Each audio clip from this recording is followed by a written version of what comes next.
Beggar twins carry bricks on construction site to survive. But what a young billionaire does when he sees them shocks everyone. The sun hadn't quite risen when Hazel opened her eyes. First, she felt the cold, then the hardness of the ground, and only then did she see where she was. Under pieces of cardboard in an alley between two buildings. Beside her, Marley was still asleep, curled up like a small cat. "Wake up," Hazel nudged her sister. "We have to go before someone shows up." Marley opened her eyes, the same brown eyes as Hazel, on the same thin face, with the same tangled dark hair. It wasn't just their faces that were identical. They were both the same size and the same age, 7 years old, and had the same problem, the gnawing hunger in their bellies. "I'm hungry," Marley murmured, sitting up and rubbing her eyes. "I know, me too," Hazel replied, folding the cardboard they used as a blanket. It was important to keep it properly. It was all they had. They stood up, shaking the dust off their worn clothes, shorts that used to be a different color, oversized t-shirts. They had no backpacks, no toys, no place to go. They only had each other. "Where are we going today?" Marley asked, looking at the street that was beginning to get busy. Hazel didn't answer right away. Her gaze swept across the avenue, the people walking quickly, the cars passing by. No one looked at them. It was as if they were invisible. "There," Hazel pointed across the street. "There's a new place." Across the street, a lot surrounded by hoardings showed the beginning of a construction site. Men in hard hats went in and out.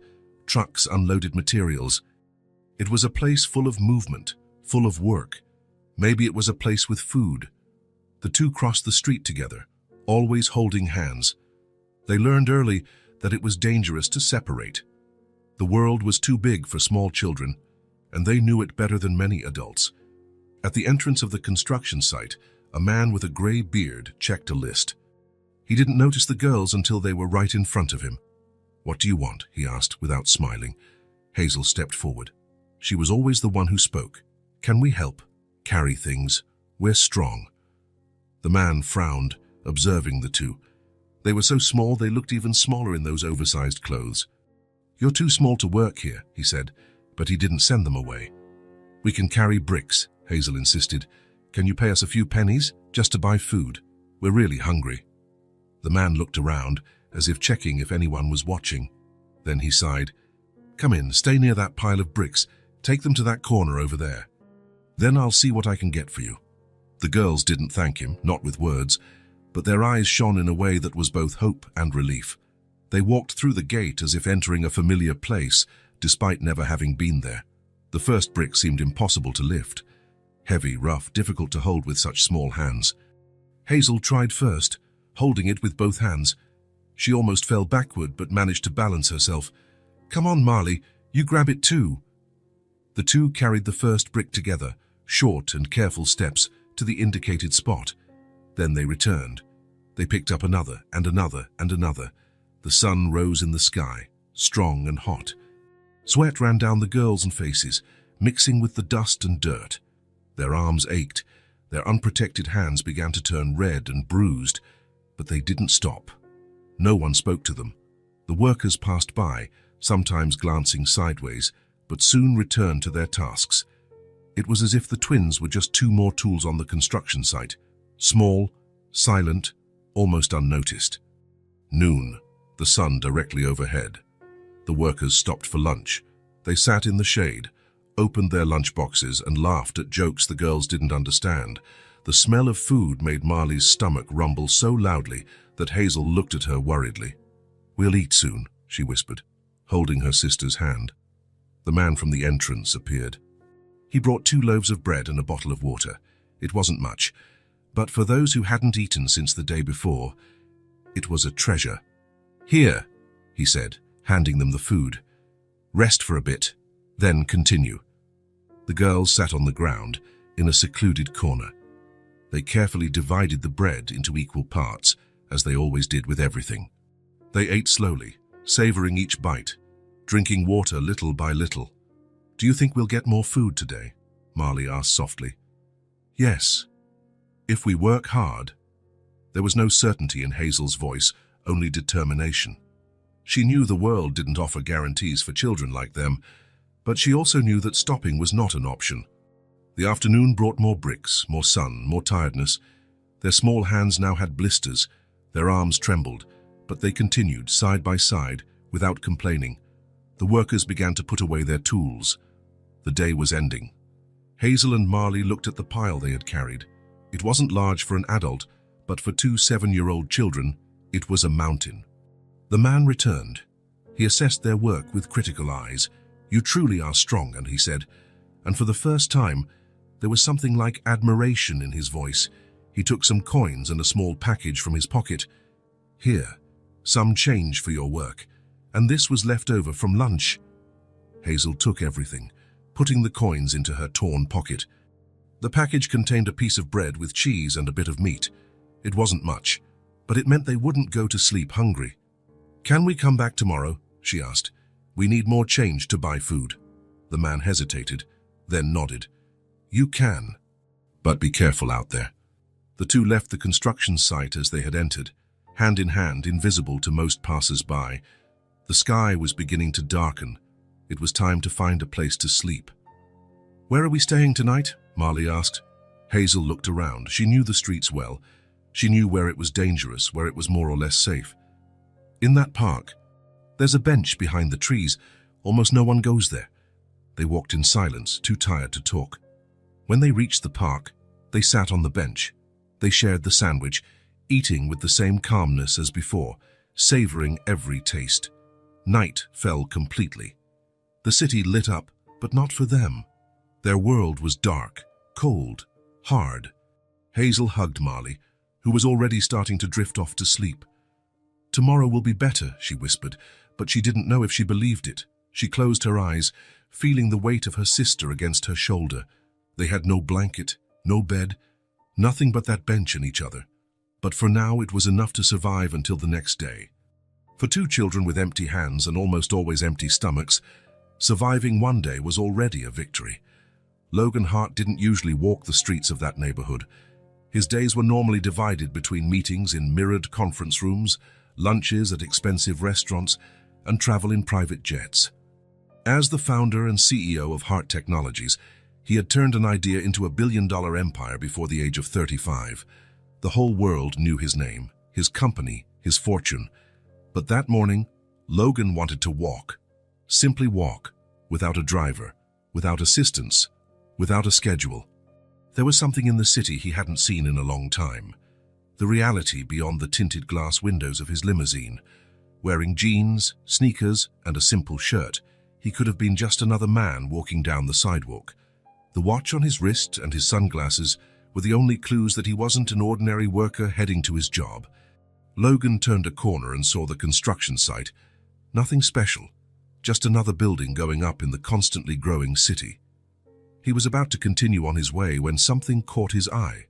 Two small girls were carrying bricks. They weren't teenagers, they were children, so small that the bricks seemed to take up half their bodies. They were identical, the same disheveled dark hair, the same oversized clothes, the same dirty, determined faces. Logan stopped. He watched. They picked up a brick, balanced it with difficulty, took slow and careful steps, placed it in the indicated spot, and returned to pick up another. Their hands were red, their arms trembled with the effort, but they didn't stop. Something inside him, something he didn't know existed, awakened with an overwhelming force. Without thinking twice, Logan crossed the street and entered the construction site. A security guard tried to stop him, but he didn't even look at the man. His eyes were fixed on the two children who were now bending down to pick up another brick. "Hey, you can't just walk in like that," the security guard shouted, but Logan kept walking. Some workers looked curious. The site supervisor came towards him with an expression that meant business. "Sir, this is a workplace. You need to identify yourself or leave." "Who's in charge here?" Logan asked, ignoring the warning.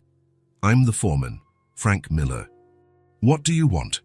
Logan pointed to the girls, who were now watching the scene, motionless, with a brick between them. "What are those children doing carrying bricks? How old are they? 7? 8?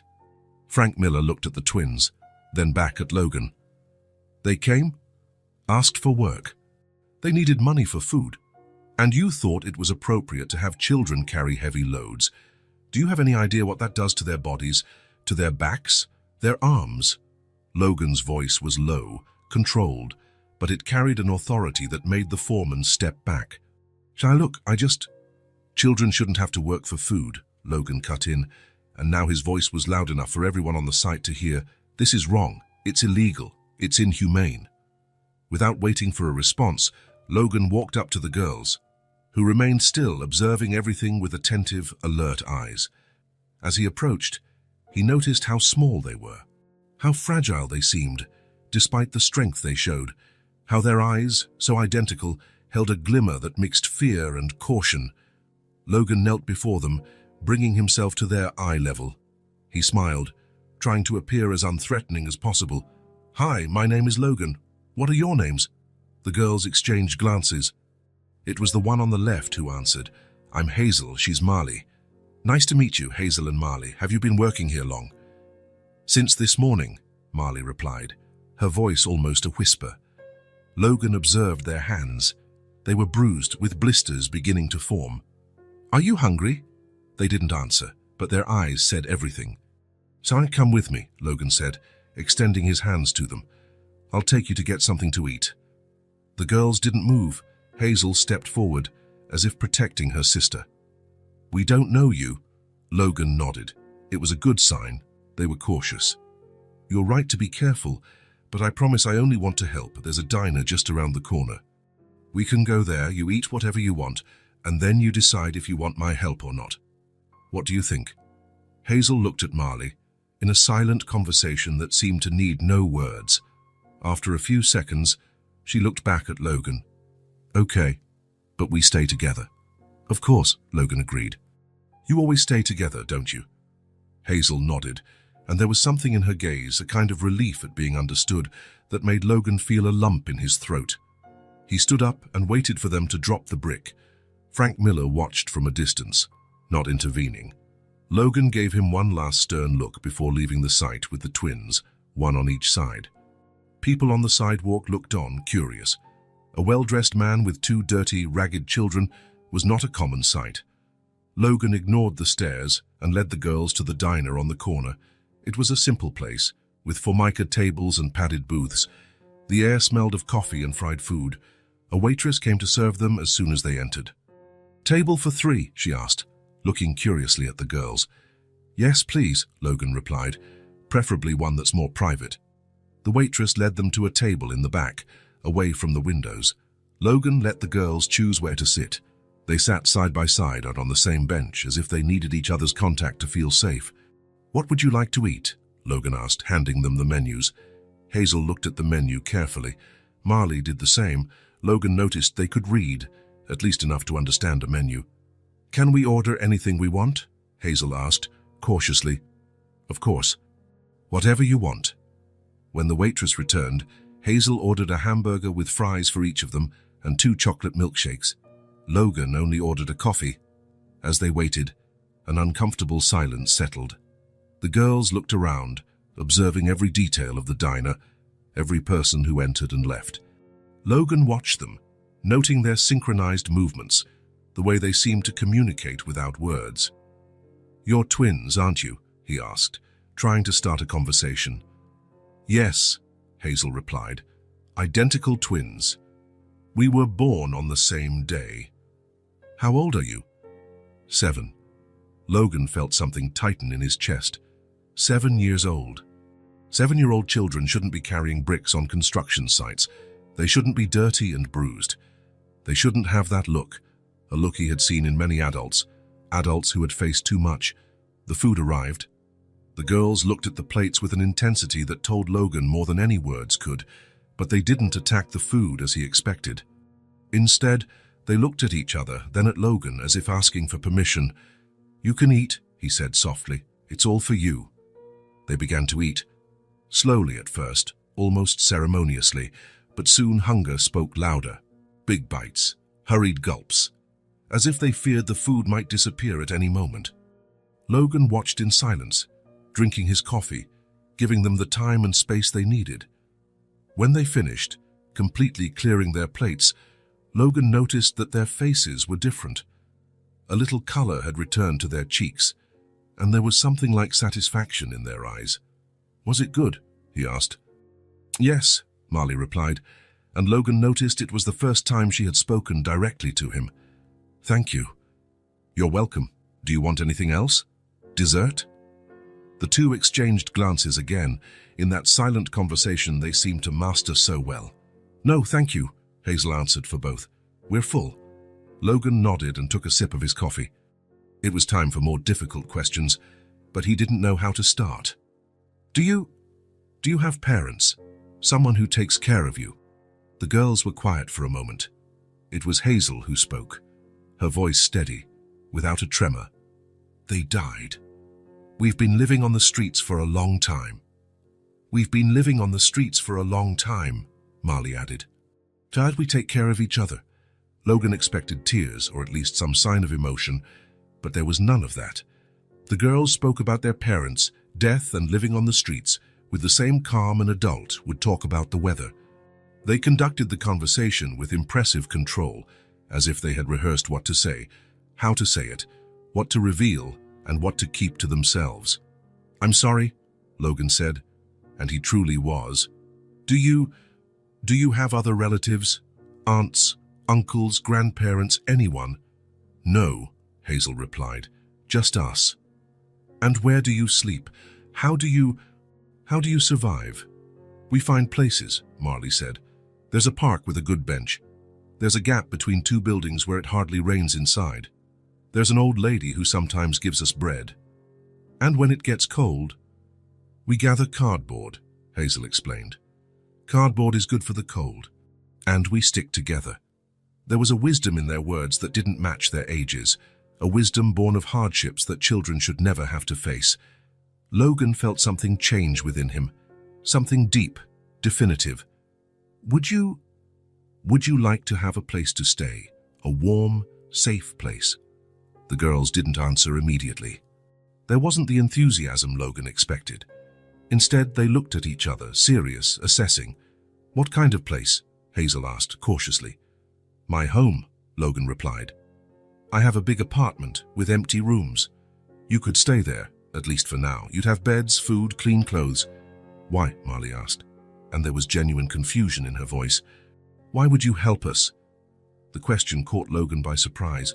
Why? He hadn't stopped to think about it. It had been an impulse, a feeling, something he couldn't fully explain even to himself. Because you're children," he finally said. "And children should have a home, someone to take care of them. They shouldn't be working on construction sites or sleeping on park benches." The girls considered his words. Once again, they exchanged glances that seemed to contain entire conversations. "And what would you want in return?" Hazel asked, and there was a hardness in her voice that hit Logan like a punch. A hardness that said that, in her 7 years of life, she had already learned that nothing in the world was truly free. "Nothing," Logan replied, firmly. "Absolutely nothing in return. I just want to help. You can stay for as long as you need. If you don't like it, if you don't feel comfortable, you can leave whenever you want." The girls didn't seem convinced. Logan didn't blame them. At that moment, he realized they weren't asking for help. They were used to not having it, perhaps even used to not trusting, to not expecting anything from anyone. "Look," he said, leaning slightly over the table, "I understand you don't know me. You have no reason to trust me, but at least tonight, wouldn't you like to sleep in a real bed? Take a hot shower, have dinner at a table, just for tonight. Tomorrow, if you want to leave, I won't stop you." Hazel looked at Marley's bruised hands, then at her own. She looked at their dirty clothes, at the floor beneath their feet. When she looked back at Logan, there was something different in her eyes. Not hope, not yet, but perhaps the consideration that hope could exist. "Just for tonight," she finally said. "Just for tonight," Logan agreed, knowing it wasn't true, knowing that something fundamental had changed the moment he saw those two children carrying bricks, knowing he would never be the same. He called the waitress, paid the bill, and stood up. The girls followed him, still together, still cautious, but willing to take a step towards the unknown. When they left the diner, The afternoon sun was shining brightly. Logan looked at the two small figures beside him, dirty, bruised, tired, but somehow whole, somehow strong. "Let's go," he said, and extended his hands to them. After a moment of hesitation, each took one of his hands. Their hands were small, calloused, warm. Logan squeezed them gently, feeling the weight of this responsibility, this commitment he had just made. They began to walk down the sidewalk, towards a life none of them could have imagined that morning. Logan's apartment occupied the top 2 floors of one of the city's most elegant buildings. When the private elevator opened directly into the living room, Hazel and Marley froze at the entrance, unsure what to do. "You can come in," Logan said softly. "This is where I live." The girls took hesitant steps, as if treading on unfamiliar ground, and indeed they were. The wooden floor shone so brightly they could see their reflections in it. Floor-to-ceiling windows revealed a panoramic view of the city. Furniture that looked like it had never been used decorated the immense space. "It's very big," Marley whispered to her sister. But Logan heard, "Yes, it's too big for just one person," he replied with a small smile. "I'll show you where you'll be staying." He led them down a wide corridor to a room with 2 twin beds. The room, like the rest of the apartment, was minimalist but cozy. White walls, light blue sheets, a large window overlooking the city park. "This will be your room if you want it," Logan said. "The bathroom is that door there. It has clean towels, soap, shampoo, everything you need." The girls looked around with a mixture of fascination and distrust. They touched things carefully, as if afraid of breaking or dirtying them. "Would you like to take a shower? Then we can see what we have to eat." Hazel and Marley exchanged glances, then nodded. Logan showed them how the shower worked, adjusted the temperature, and left 2 soft towels on the sink. "I'll leave you to it. I'll be in the living room if you need anything." When Logan left, the girls remained motionless for a few seconds. Everything was so different from what they knew. The cleanliness, the space, the silence. "Do you think he's trustworthy?"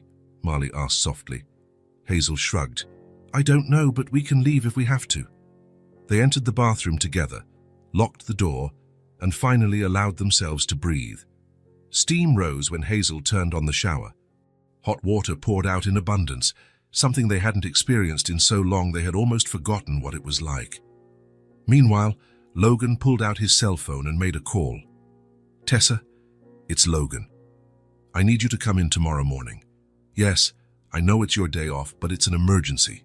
I have 2 kids here. Yes, kids, twins, 7 years old. It's a long story. They need clothes, they need, well, everything. No, they're not my daughters. I found them today.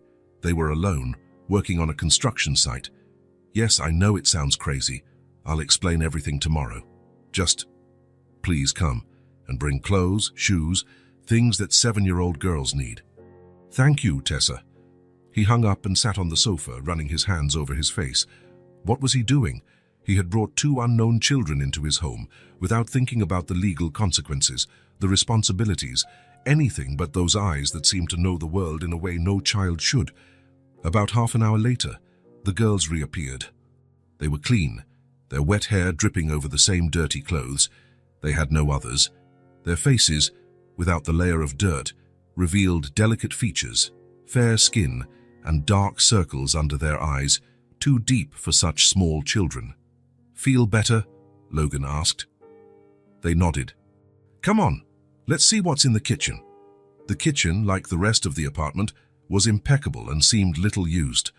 Logan opened the refrigerator, finding only a few takeout containers, milk, eggs, and fruit. "I'm not much of a cook," he admitted, "but I can make sandwiches, or we can order something." "Sandwiches are fine," Hazel replied. Logan took out bread, cheese, ham, mayonnaise, and some vegetables. He put everything on the counter and began to prepare the sandwiches. To his surprise, Hazel approached. "Can I help?" "Of course," he replied, handing her the knife to spread the mayonnaise. Marley remained a little distant, observing everything with her attentive eyes. She noticed every detail: how Logan handled the food, how he organized things, how he looked at them when he thought they weren't noticing. They ate at the kitchen island, sitting on tall stools. The girls ate slowly, savoring each bite, even though they had already had lunch at the diner. Logan wondered how long it had been since they had eaten regularly. "Are you sleepy?" he asked when they finished. Hazel shook her head. "We usually go to sleep later." "Right. Well, we can watch a movie if you want." The idea of watching a movie seemed to intrigue the girls. Logan led them back to the living room, turned on the television and scrolled through the streaming menu. "Any preferences?" They exchanged confused glances. We don't watch much TV," Marley explained. "Oh," Logan said, feeling foolish. "Of course. Well, how about this one? It's about a family of superheroes." The girls settled onto the sofa, maintaining a safe distance from Logan. As the movie progressed, he watched them out of the corner of his eye. Their expressions shifted from tense to curious and eventually to interested. They didn't laugh at the funny parts, but their eyes widened during action scenes. When the movie ended, it was past 10 o'clock. "Time for bed," Logan announced. "I'll make up your beds for you." In the bedroom, he opened closets and took out clean sheets and blankets. The girls helped him make the beds, tucking in the corners with a precision that suggested they had done this before, perhaps in temporary shelters, perhaps in homes that didn't last. "There's a bathroom there," Logan pointed to the door. "I'm in the room at the end of the hall if you need anything during the night." The girls nodded but said nothing. "Good," Logan said, feeling awkward. "Good night then." "Good night," they replied in unison. Logan closed the door as he left, leaving it ajar so a little light from the hallway could enter. He went back to the living room, picked up his phone, and started making calls. He needed to talk to his lawyer. He needed to understand what he was doing, what the legal steps would be. But as he spoke about temporary guardianship and adoption processes, his mind kept returning to those two small figures lying in beds that probably felt too strange, in a place that was too quiet. It was around 3 in the morning when Logan woke to a scream. A sharp, frightened scream that cut through the silence of the apartment like shattered glass. He jumped out of bed and ran to the girls' room. Marley was sitting up, gasping, her eyes wide with terror. Hazel was hugging her, whispering words Logan couldn't hear. "What happened?" he asked from the doorway, trying not to scare them further. "Nightmare," Hazel replied, without taking her eyes off her sister. "She dreamed we were trapped." Logan slowly entered the room and sat on the edge of the opposite bed. "It's okay, Marley. You're safe here." Marley looked at him, then at her sister, then at the strange dark room. "It's too quiet," she said softly. "On the street there's noise. Here it's like the world has ended." Logan had never thought about it, how the silence he valued so much could be terrifying to someone accustomed to the constant noise of the streets. How the security of closed doors could feel like a prison to someone who had always had the sky as their roof. "Do you want me to leave some sound on?" he asked. "Jam music, perhaps?" Marley shook her head. "No, just the door open." "Of course," Logan agreed. "I'll leave all the doors open, and I'll stay here until you fall asleep again." He didn't know what else to say. He had no experience with children, much less with children who had lived what these two had lived. So he just stayed there, sitting on the edge of the bed, available, present. Gradually, Marley calmed down. Hazel continued to hug her, humming something so softly Logan could barely hear it. Was it a lullaby? A song that reminded them of their parents? He didn't know, but he felt a pang in his chest thinking about everything those girls had already lost. When they finally fell asleep again, Logan didn't return to his room. He took a blanket from the closet and settled into the armchair in the corner. He would stay there in case they had another nightmare. He would stay there because, in some way, he didn't fully understand. He felt it was where he was supposed to be. The next morning, Tessa arrived early, carrying several bags. Tessa had been Logan's person for everything for years, part housekeeper, part personal assistant, part friend. A practical woman in her 50s, with short grey hair and an efficiency that intimidated even the toughest executives. "Where are they?" was the first thing she asked upon entering. "Still asleep," Logan replied, his voice hoarse with fatigue. "They had a rough night." Tessa examined him with critical eyes. "You look terrible." "Thanks. I'll make coffee," she said, heading to the kitchen. "Meanwhile, tell me exactly what happened." Logan followed her, and as she prepared the coffee, he told her everything. The construction site, The girls carrying bricks, the conversation at the diner, the decision to bring them home. Tessa listened without interrupting. When he finished, she pushed a cup of coffee towards him. So you, a single man with no experience with children, decided to bring 2 street children home? Yes, without thinking about the legal, social, or emotional consequences. Yes, Tessa nodded slowly. Good, Logan blinked, surprised. Good. Yes, good. You finally did something impulsive that doesn't involve buying a company or an island. Something human. She took a sip of coffee. What do you plan to do now? I don't know, Logan admitted. I have a board meeting today. I can't miss it. I thought you could stay with them, help them get settled. I bought some clothes online last night. They should arrive today. And I called my lawyer to see what the legal options are. And long-term. Logan hesitated. I don't know. But I can't just put them back on the street, Tessa. No, you can't, she agreed. Well, let's take it one step at a time. I'll stay with them today. We'll establish a routine, see what they need. You take care of the legal stuff in your empire. At that moment, a small noise made them both turn. Hazel and Marley were standing at the kitchen entrance, observing the adults with their attentive and cautious eyes.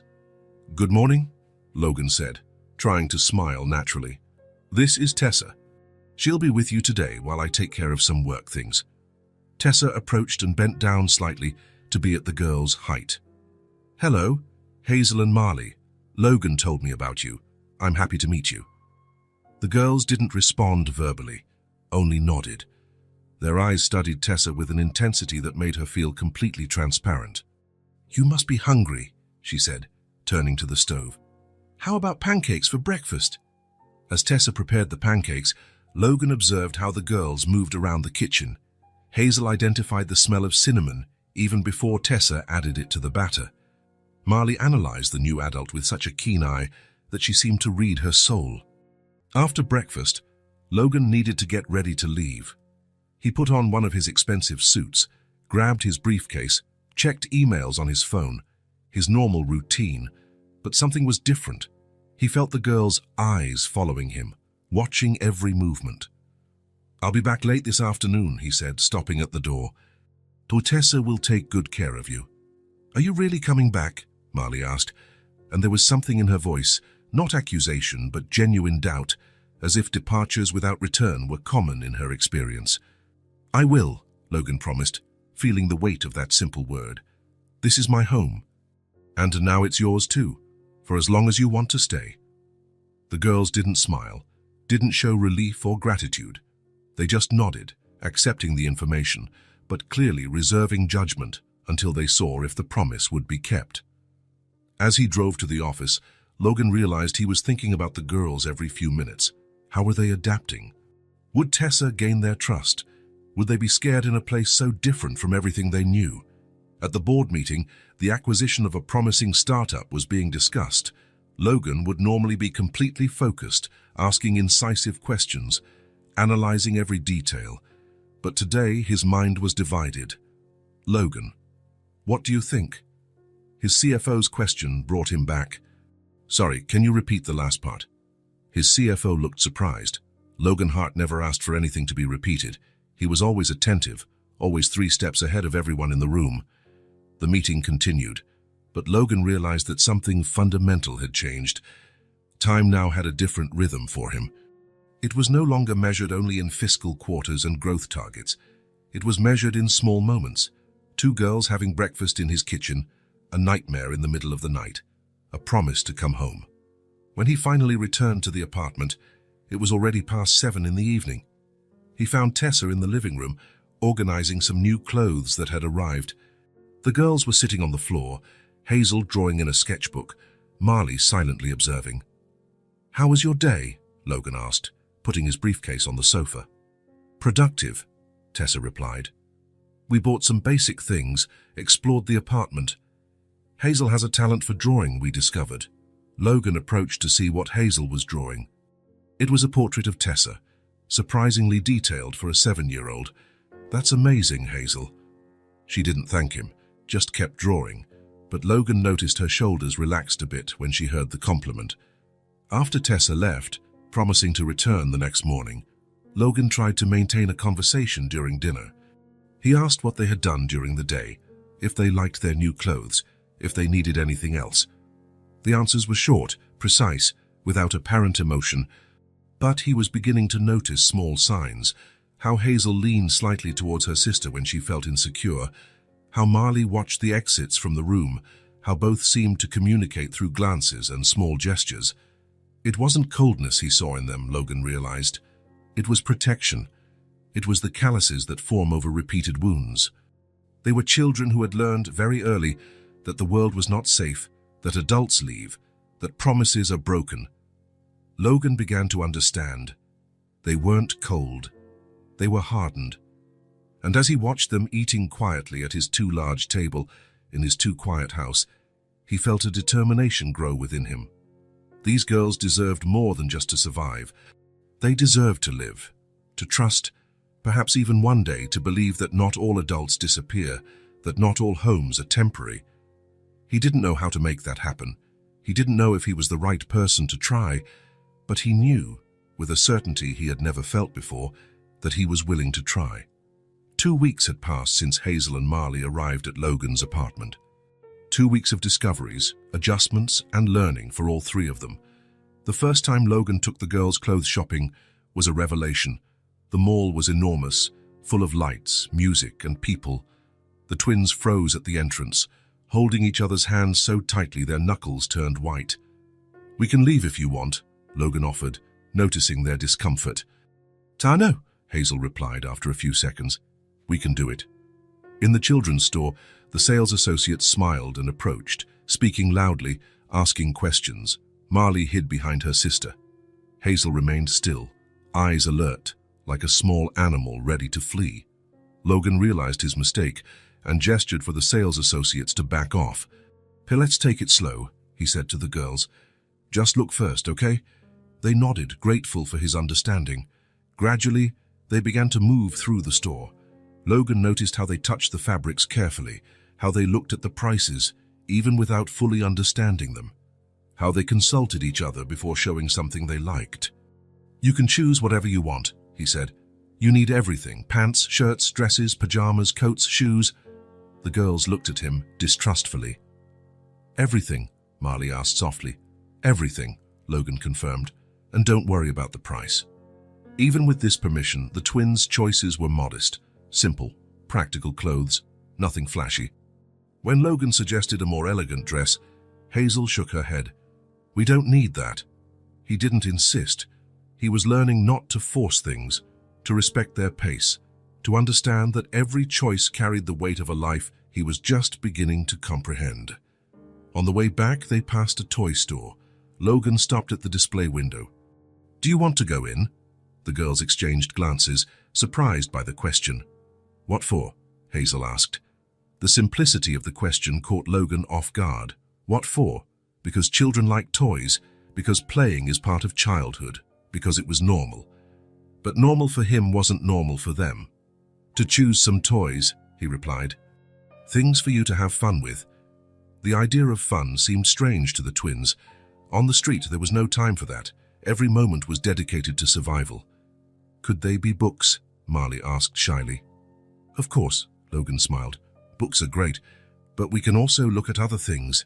The toy store was a new world for the girls. Their eyes widened at the amount of colors, shapes, and possibilities.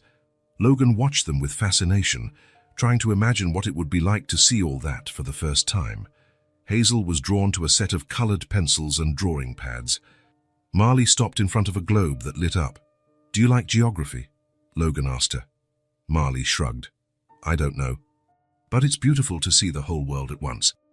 The answer, so simple and profound, struck Logan in a way he didn't expect. Of course, a child who had lived on the streets, limited to a few safe blocks, would marvel at the idea of seeing the whole world. They left the store with the pencils and pads for Hazel, the globe for Marley, and also some children's books. 2 teddy bears, chosen by Logan, not them, a board game, and a 1,000-piece puzzle. At the apartment, the girls opened the bags carefully, as if the gifts might disappear at any moment. Marley turned on the globe, and watched the soft lights illuminate the continents. Hazel opened the set of pencils and touched each one, feeling the colors even before using them. "Thank you," she finally said, looking at Logan. It wasn't the first time they had thanked him, but there was something different this time, something more genuine, less automatic. "You're welcome," Logan replied, feeling a lump in his throat.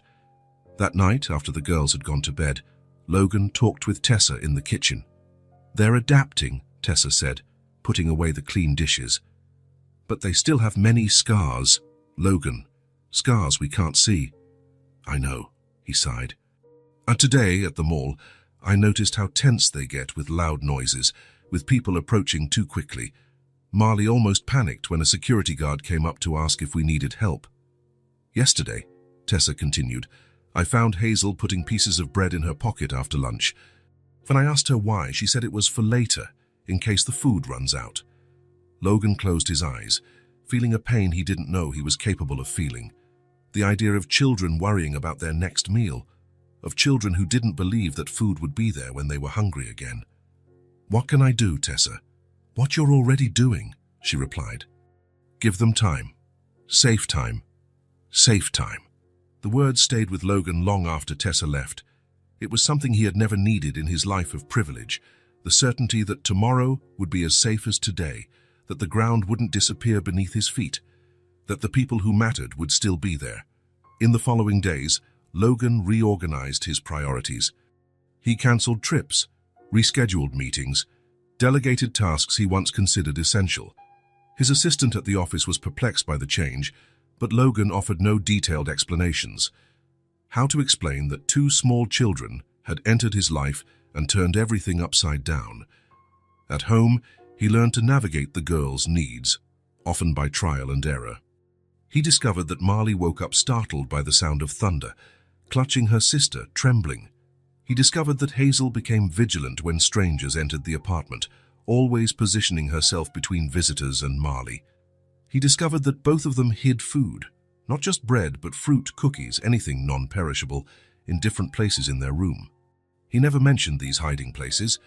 He understood it was a form of control, of security.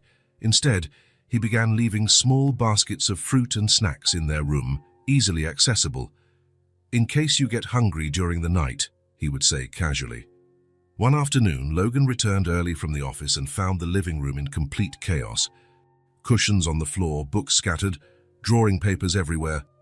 In the middle of this improbable scene, Hazel and Marley were building what looked like a fort, with sheets stretched between the sofa and the coffee table. His first instinct was irritation. The apartment had always been an example of minimalist organization, but then he heard something that was still rare, the sound of Marley's laughter, light and genuine. "What are we building here?" he asked, putting his briefcase on a chair. The girls started, their laughter vanishing instantly. "Sorry," Hazel said, already starting to pick things up. "We'll clean it all up." "No," Logan quickly said. "You don't have to clean it up. I just want to know if I can help." They looked at him, confused. "You're not mad?" Marley asked. "Why would I be mad?" "Because we made a mess." Logan looked around at what he would have previously considered an unacceptable invasion of his perfect order. Now he saw only signs of life, of presence, of children being children. "I'm not mad," he said, and realized it was true. "In fact, I think this fort needs a few more pillows. I can get some from my room." The relief on their faces was like a ray of sunshine after a storm. When Logan returned with the pillows, he found Hazel adjusting one of the sheets that served as the fort's roof. "It'll be more stable if you attach it here," he suggested, indicating the lamp beside the sofa. Together, the three worked on the fort's structure. Logan held up sheets, while Hazel gave instructions, and Marley organized the interior with cushions and pillows. "What are we going to do inside the fort?" he asked when they finished. "Georgia," Marley replied, picking up one of the books bought at the toy store. "We can read stories." They squeezed inside the fort. Logan bent in an uncomfortable position to fit in the space, the girls sitting cross-legged in front of him. Marley handed him the book, a collection of folk tales from various parts of the world. "Will you read?" she asked. "Of course," Logan agreed, opening the book. "Which story do you want to hear first?" Hazel pointed to a colorful illustration of a firebird, That one. Logan began to read, his voice filling the small, cozy space they had created together. He noticed how the girls gradually relaxed, how their shoulders dropped, how their eyes lost that constant vigilance. For a moment, they were just children listening to a story, safe inside their makeshift fort. When he finished the first story, he looked up and saw that Marley had fallen asleep, her head resting on a pillow, her face serene as it rarely was when she was awake. Hazel watched her with a protective gaze that Logan knew well. "She's asleep," Hazel whispered. "Yes," Logan whispered back. "Do you want me to read another one to you?" Hazel hesitated, then nodded. As he read the second story, Logan realized something important. He was happy. Not the kind of happiness he felt when closing a big deal or being recognized for his professional achievements. It was something simpler and, at the same time, more profound. Something that had to do with that makeshift fort, with the soft sound of Marley's sleeping breath, with Hazel's attentive eyes following every word he read. That night, when Tessa arrived to make dinner, she found all three of them still in the fort. Logan had fallen asleep too, a book open on his chest. The girls curled up on either side of him like kittens seeking warmth. Tessa didn't wake them. Instead, she took a picture with her phone, the first image of them together, the first tangible memory of this new, still unnamed, configuration. In the following days, Logan began to notice subtle changes in his own behavior. At the office, he found himself looking at his watch frequently, eager to get home. When his CFO told a joke, he laughed, something rare in the past. During a meeting with investors, he showed pictures of the girls building the fort, surprising everyone with this personal side he had never revealed before. "You're different," his oldest partner commented after a meeting. "Different how?" Logan asked. "I don't know, more human." Logan reflected on this as he drove home. He was different. He felt different. His life, once so organized and predictable, now had daily surprises, a drawing made especially for him, an unexpected question during dinner, a fort in the living room when he least expected it, and he loved it. At the apartment, he found the girls in the kitchen with Tessa, helping prepare dinner. Hazel chopped vegetables with absolute concentration. Marley counted the silverware to set the table. "I'm home," he announced, putting his briefcase on the counter. The girls looked at him.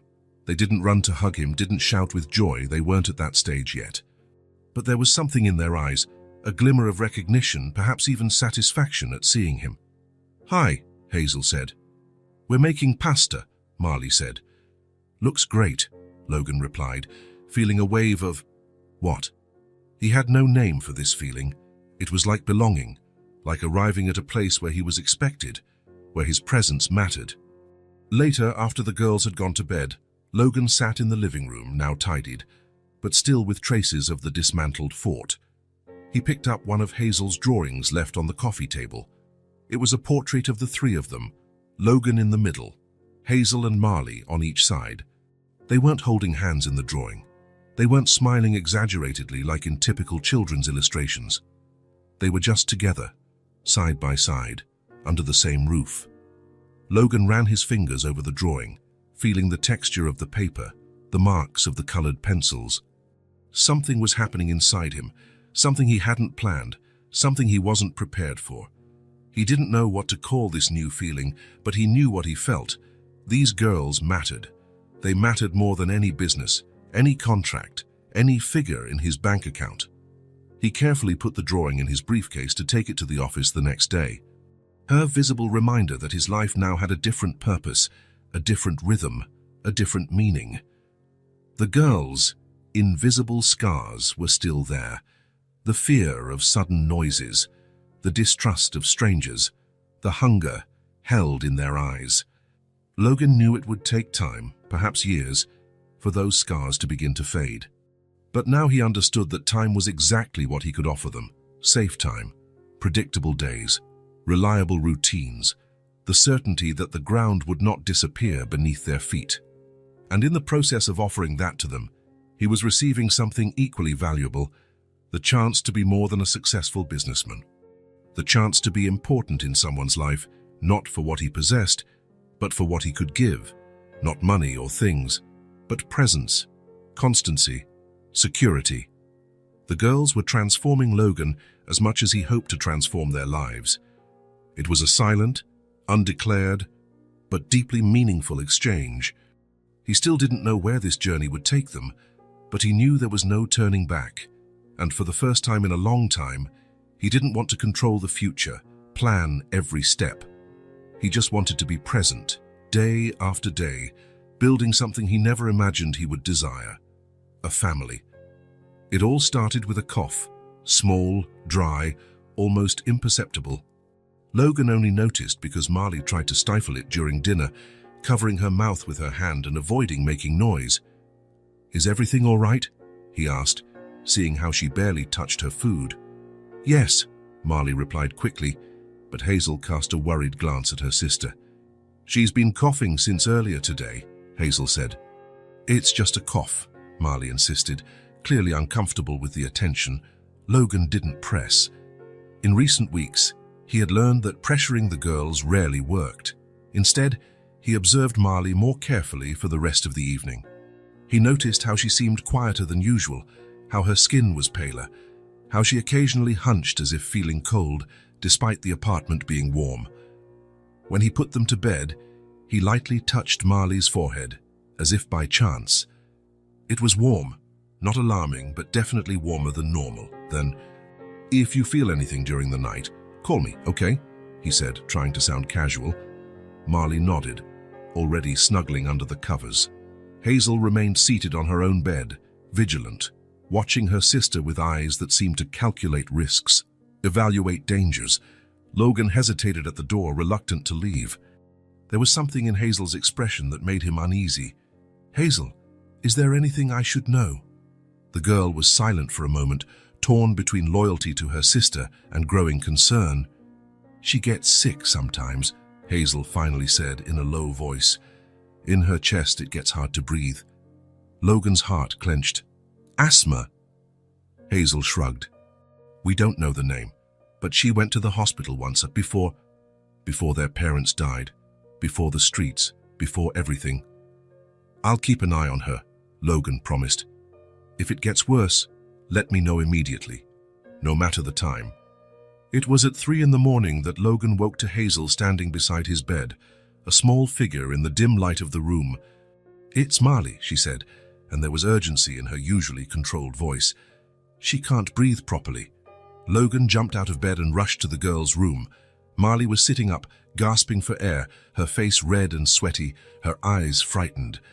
Each breath seemed to require enormous effort, producing a sharp wheezing sound that Logan could hear even from the doorway. "Thais, we're going to the hospital," he said without hesitation. There were no protests. Logan picked Marley up. She was burning with fever now, while Hazel already put on her shoes and grabbed a coat. "I'll call the driver," Logan said, grabbing his phone. "We don't have time," Hazel replied, with a certainty that left no room for discussion. "She needs to go now." Logan didn't question. Carrying Marley, he went down with the girls to the building's garage, put them in his car, and drove through the sleeping city as if his life depended on it. In the back seat, Hazel held her sister's hand, whispering words Logan couldn't hear. The hospital was silent when they arrived. In the emergency room, a nurse quickly assessed Marley and took her inside, leaving Logan and Hazel in the waiting room. "She'll be fine," Logan said, trying to sound confident. Hazel looked at him with eyes that seemed much older than her 7 years. "You don't know that," she was right. He didn't know. He didn't know Marley's medical history. He didn't know what had happened the other times. He didn't know which treatments worked and which didn't. They sat side by side in the plastic chairs.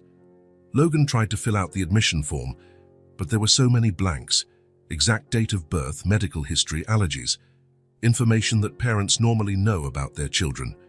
"Her birthday's the same day as mine," Hazel said, looking at the form. "March 15th. "And do you have any allergies that you know of?" Hazel shook her head. "I don't think so.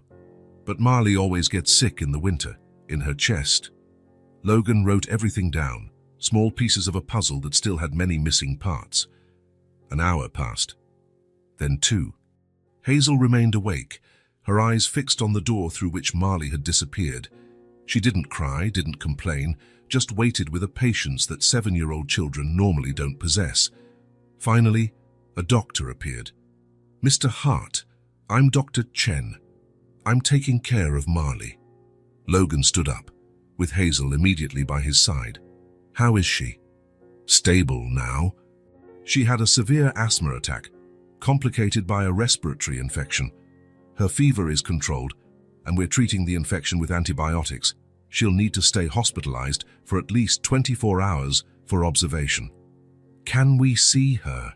Hazel asked, her voice small but firm. The doctor smiled at her. "Yes, of course. She's asking for you."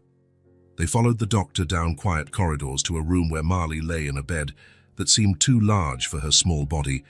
She had a heart monitor connected to her finger and an oxygen mask over her face, but her eyes lit up when she saw her sister and Logan.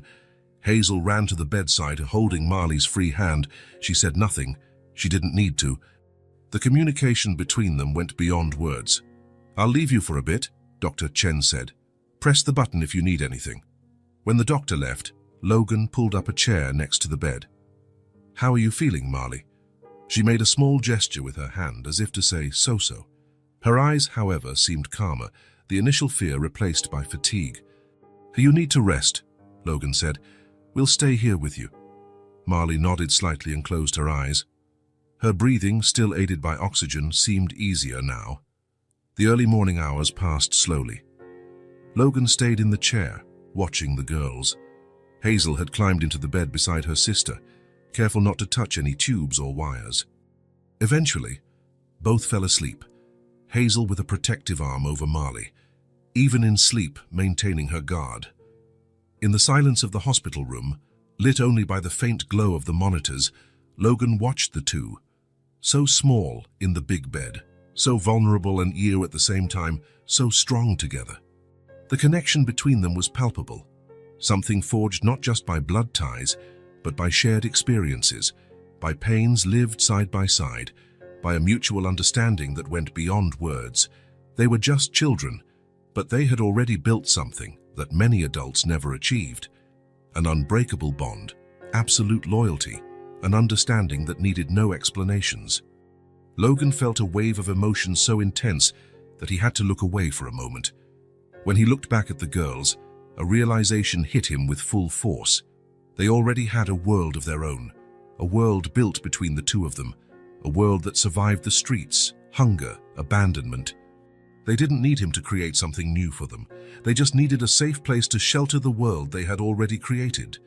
A roof, walls, warmth, food, security, basic things that should never have been denied to them. And perhaps, with time, with patience, they would let him into that world too. Not to change it or control it, but to be a part of it, to add him to the perfect equation that already existed between them. The nurse came in to check Marley's vital signs, moving silently so as not to wake the girls. She wrote something on the chart and smiled at Logan. "Beautiful family," she commented softly. Logan didn't correct her. Family.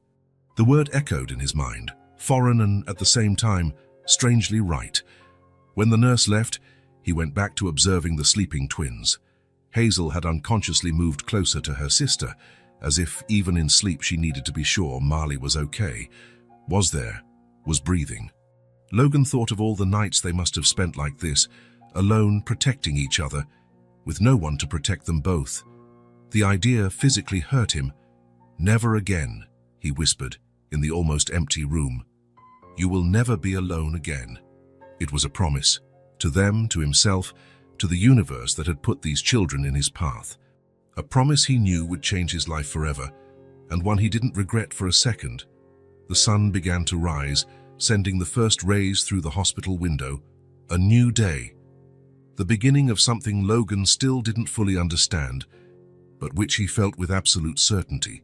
They already had a world. Now they would have a home to shelter it. 3 days later, Marley was discharged from the hospital. The scare had passed, but it left its marks, not only in the medical recommendations Logan carefully kept, but in the dynamic between the three of them. Something had changed during those nights at the hospital. An invisible barrier had fallen. Perhaps it was shared fear, perhaps revealed vulnerability, or simply the time spent together in a moment of crisis. Whatever it was, Logan felt they had crossed an important threshold. Back at the apartment, they established a new routine. Marley needed to use an inhaler twice a day and take antibiotics for another week. Logan rearranged his work schedule to be present for every dose, every meal, every important moment. One quiet afternoon, while Marley rested on the sofa, leafing through an atlas Logan had bought, Hazel approached him in the kitchen. She was serious, as she always was when she had something important to say. "Logan," she began, using his name, something that still sounded formal in her voice, but which was a step forward from the first few days when she barely called him anything. "Are we going to study one day?" The question caught him off guard. Amidst all the concerns about health, safety, and basic well-being, formal education had not been his immediate priority. "Do you want to study, go to school?" Hazel nodded, her eyes revealing an intensity Logan knew well. "We know how to read a little. Mom taught us before she left, but there's a lot we don't know." Logan sat at the kitchen table and gestured for Hazel to sit too. She obeyed, placing her small hands on the polished surface of the table. Would you like to go to school, both of you?" "Yes," Hazel replied without hesitation. Marley wanted to be a doctor when she was younger, after what happened to Mom, and doctors need to study a lot. The simplicity of the declaration, the clarity of the childhood dream that survived even the streets, hit Logan like a punch. These girls hadn't just lost a roof, food, security. They had lost access to the future that all children deserve to imagine for themselves. "And you?" he asked. "What would you like to be?" Hazel shrugged, as if she had never really considered the question. "I don't know, but I want to learn everything, to be able to take care of Marley better. Always her sister first.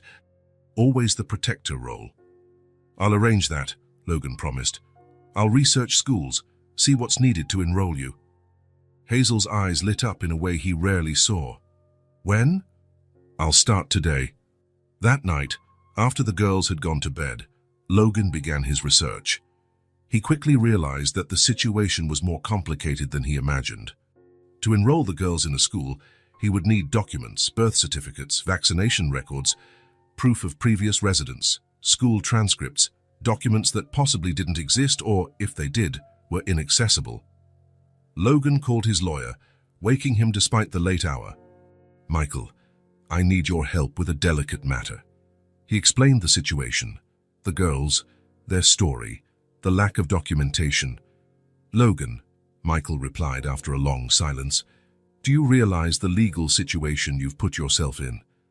You have 2 children of unknown origin living in your home without any legal guardianship. This could be interpreted as—" "I know exactly how it can be interpreted," Logan interrupted him. "But I don't regret it. They needed help. I helped. Now I need to legalize the situation so they can study, have access to healthcare, have a normal life. It's going to be a long and complicated process. First, we need to find any official records for them, find out if they were registered at birth, if they attended any school, if they have other living relatives. Then, we need to determine their current legal status and request temporary guardianship for you while the process runs." "How long will that take?" "Months, in the best-case scenario. Maybe years." Logan closed his eyes, feeling the weight of the bureaucracy, of the laws created to protect children who, in this specific case, could end up harming them. What about school? They can't wait years. There are alternative schools, homeschooling programs, temporary options until we legalize the situation. I'll research and send you some options tomorrow." When he hung up, Logan remained in the dark living room thinking. Hazel's simple question had opened a door to a future he hadn't fully considered yet, a future where the girls would grow up, learn, develop their own dreams and ambitions, a future that went far beyond the next day, the next meal. For the first time, Logan allowed himself to envision this future in concrete detail. Hazel and Marley in school uniforms, carrying backpacks. Marley growing up, perhaps really becoming a doctor one day. Hazel discovering what she wanted beyond protecting her sister. Both of them developing friendships, participating in activities, having a normal childhood, or as normal as possible, considering everything they had already been through. It was a future he desperately wanted for them, and he was willing to face any bureaucracy, any system, to make it a reality. In the following days, Logan immersed himself in research and meetings. He visited private schools where the lack of documentation could be temporarily circumvented. He spoke with homeschooling specialists. He hired tutors to assess the girls' current educational level. The assessment revealed what he already suspected. Despite being able to read at a basic level, they had large gaps in their education. Years on the streets had stolen from them the classroom time that other children took for granted. While waiting for the legal processes to move forward, Logan transformed one of the rooms in his apartment into a study space. He filled shelves with textbooks, storybooks, encyclopedias, atlases. He bought a whiteboard, comfortable desks, all kinds of school supplies. On the first day with the tutor, a young teacher named Eleanor, the girls entered the study room with a mixture of nervousness and fascination. "Is all this for us?" Marley asked, looking at the colorful books. "Everything," Logan confirmed. "Elena will help you learn, so that when you enter school you'll be prepared." The first few weeks of study were a revelation for everyone. Logan, whenever possible, attended the lessons, observing how the girls absorbed knowledge with an eagerness that surprised even Elena. "They have an incredible capacity for concentration," the tutor commented one day. "Especially Hazel. I've never seen a child so determined to learn." But there were challenges too. Sometimes Marley would get frustrated with mathematical calculations and retreat into stubborn silence. Hazel occasionally got irritated when she couldn't understand a concept immediately, as if failing was not an option. It was during one of these difficult moments that Logan discovered the power of books, not textbooks, but storybooks. Marley had spent a particularly frustrating morning trying to understand fractions. After lunch, she refused to go back to the study room, hiding in her bedroom. Hazel, torn between her own lesson and concern for her sister, was visibly tense. Logan asked Elena to take a break and went to the girls' room, where he found Marley curled up on the bed, looking out the window. "Can I come in?" he asked gently. She shrugged, without looking at him.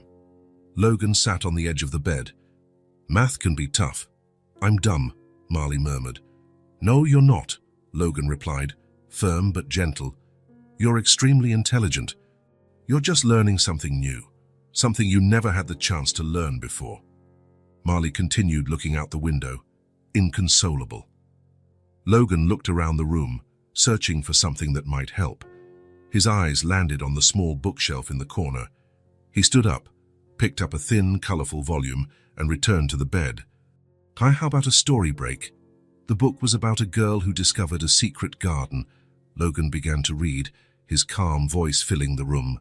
Gradually, Marley turned to look at the illustrations. After a few minutes, Hazel appeared at the door, drawn by the story. Logan gestured for her to join them. The three sat on the bed, absorbed by the world created by the words. When Logan finished the first chapter, Marley was completely engrossed. "Will she be able to make the garden grow again?" she asked, her eyes now sparkling with curiosity. "We'll have to read the rest to find out," Logan smiled. "But you know what's interesting? To take care of a garden, you need to understand a little bit of math." "How so?" Hazel asked. "Well, you need to measure the space between plants, calculate how much fertilizer to use, divide the seeds." Marley's face showed understanding. "Like fractions. Exactly like fractions." After that day, books became an essential part of their routine, not just as learning tools, but as bridges between worlds, as comfort in difficult moments, as safe spaces where they could explore emotions without feeling vulnerable. Logan read to them every night before bed. They started with simple stories, then moved on to children's classics, each book opening new horizons, new possibilities. "Can we visit a library one day?" Hazel asked after finishing a book about a girl who loved to read. "Of course," Logan replied. "There's a wonderful children's library downtown." The library visit was a milestone. The girls walked among the tall shelves with the same respect some people reserve for temples. When the librarian explained that they could take books home, borrow, read, return, get more, Their eyes widened at the possibility. "How many can we take?" Marley asked. "3 each, to start," the librarian smiled.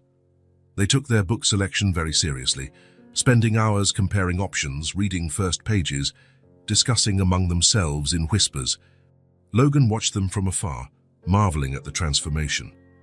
These were the same girls who, months ago, were carrying bricks on a construction site. The legal process took its slow course. Michael, the lawyer, had managed to locate the girls' birth certificates and confirm that there were no living close relatives.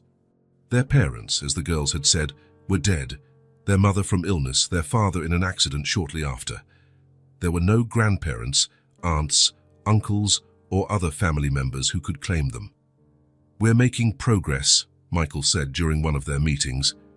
"I've secured a preliminary hearing with the family court judge for next month. We'll officially request temporary guardianship." "And after that," Logan asked, "if all goes well, you'll have temporary legal guardianship. Then we can start the adoption process, if that's what you want." The word hung in the air. Adoption. Permanent. Forever. Logan didn't answer immediately. It was a huge step, a lifelong responsibility. Was he ready? Was it the best for the girls? One Saturday morning, a few weeks later, Logan woke later than usual. The house was silent, but not in the empty way it used to be. It was a comfortable, inhabited silence. As he entered the living room, he found a scene that would forever be etched in his memory. Hazel was asleep on the sofa, a book open on her chest, her face serene as it rarely was when awake. In the corner of the room, near the window, Marley played with the globe he had bought, slowly spinning it and laughing to herself when she found difficult-to-pronounce place names. The morning light streamed through the windows, creating an almost unreal picture of domestic peace. Logan stopped at the entrance, not wanting to break the moment. It was then that he felt it, a tightening in his chest, different from anything he had ever experienced. It wasn't pain, it wasn't anxiety. It was something good, full, complete, something that had no name, but which he immediately recognized as right. And in the midst of that feeling, an idea emerged, clear, simple, obvious. What if they stayed with me? For real. The idea of adoption came without warning, like a lightning bolt in a clear sky. For a moment it startled him with its force, with its implications. He, Logan Hart, a man who had always lived for work, for achievements, for the next big deal, a father to 2 girls, responsible not just for feeding and temporarily sheltering them, but for raising them, guiding them into adulthood. Marley noticed his presence and smiled, one of those rare and precious smiles that was still a victory whenever they appeared. "Look, Logan, I found where we are," she said, pointing to a spot on the globe. He approached, knelt beside her, and looked where her small finger pointed. "Yes, that's exactly where we are," he confirmed. Marley slowly spun the globe, "And there are so many places we've never seen." "Maybe one day you will," Logan replied. "We can travel, visit other countries, other cultures." "We?" Marley asked, her eyes fixed on him, seeking confirmation of something she barely dared to hope for. "Yes," Logan said, and at that moment he knew it was already decided. "Us. Together." Marley's smile widened, and she resumed spinning the globe, now pointing to distant places and asking, "Can we go here and here?" Logan answered every question, while in his mind he was already outlining the next steps. He would call Michael today. He would accelerate the process. He would do whatever it took, the possible and the impossible. Because those girls who had entered his life by chance were now his world, and he wanted to be theirs, not temporarily, not as a provisional solution, but forever. Family. The word that once sounded strange now seemed the only possible one. The family court was imposing, with marble columns and seemingly endless staircases. Logan, in his most formal suit, climbed the steps with determination. Beside him, Michael, his lawyer, carried a briefcase full of carefully organized documents. "Judge Peterson is known for being extremely strict in adoption cases," Michael commented quietly. "Don't be intimidated by his questions." The girls had stayed home with Tessa. This initial hearing was for adults only, a decision Logan contested, but ultimately accepted after Michael explained it was standard procedure. The courtroom was austere, dominated by a heavy wooden table where Judge Peterson, a man in his 60s with short grey hair and thin-rimmed glasses, examined documents with a severe expression. Mr. Hartaup, the judge began after the initial formalities, I am reviewing your petition to adopt Hazel and Marley Lewis, 7-year-old twins, correct? Yes, Your Honor. I must observe that the circumstances of this case are unusual. You found these children at a construction site and took them into your residence without immediately notifying the authorities. This does not follow established protocol. Logan felt his stomach clench. Put that way, his actions seemed reckless, even suspicious.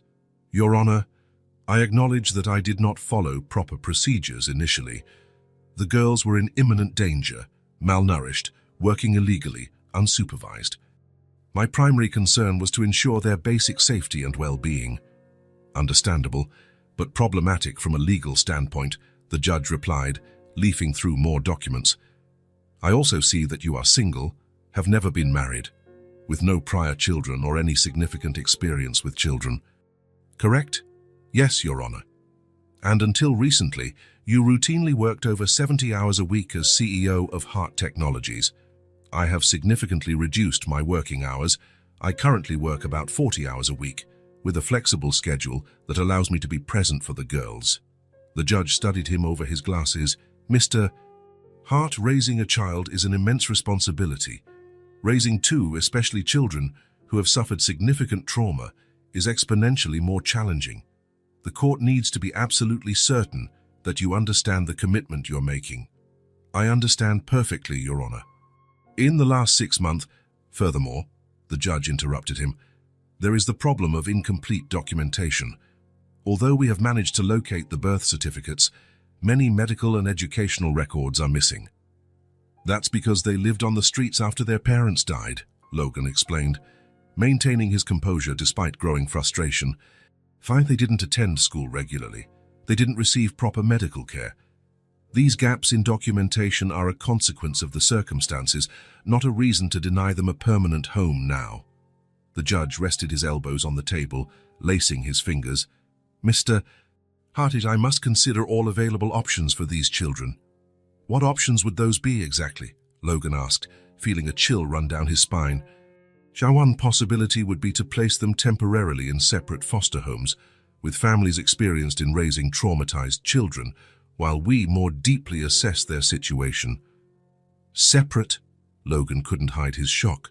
Your Honor, that would be devastating for them. Hazel and Marley have an extraordinary connection. Separating the two, even temporarily, would cause completely unnecessary additional trauma. Finding a home that can accommodate two children is not always simple, the judge explained with clinical coolness.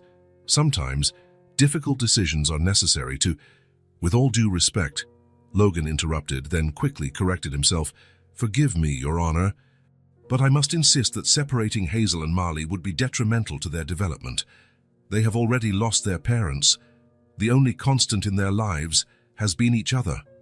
The judge closed the folder in front of him, his face unreadable. I will consider all aspects of this case carefully.